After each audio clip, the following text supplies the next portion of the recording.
எல்லாருக்கும் நிரந்தரமான வீடு இருக்கணும். உனக்கு தெரியுமா 2026 அண்ணன் தான் ஆட்சிக்கு வர போறாரு. விஜயனா வீட்டுக்கு வீடு பைக் தர போறாரு, எல்லாருக்கும் வீடு கட்டி தர போறாரு, வேலை வாய்ப்புக்கு ஏத்த மாதிரி பாடத்திட்டத்தை கொண்டு வர போறாரு. தமிழ்நாட்டுல வீட்டுல ஒருத்தர் பட்ட படிவு பிடிக்கிறதுக்கு வழிவகை செய்ய போறாரா? Thalapathy Thalapathy Thalapathy Thalapathy blast blast blast blast blast தமிழ்நாடே பிளாஸ்ட் ஆக போகுது. ஆனா இது எல்லாமே தமிழ்நாட்டுல ஏற்கனவே இருக்கு. எல்லாமே இருக்கா? வீட்டுக்கு ஒண்ணு இல்ல, 18 வயசான எல்லார்கிட்டயும் பைக் இருக்கு. சொல்ல போனா இருக்கிற வாகனத்துல 85% தமிழ்நாட்டுல பைக் தான். அப்படியா?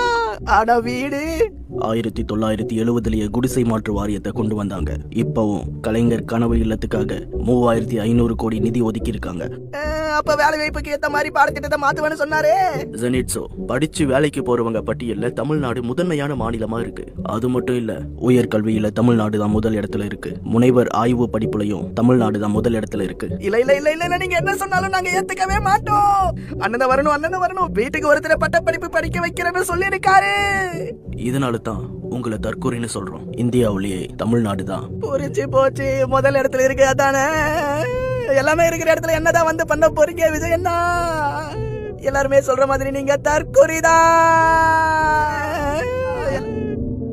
ஜெனிட்ஸோ, உங்க அண்ணன் சொல்றத கேக்குற நீயும் தற்குறி தானே? தற்குறி நாம தற்குறிகள்.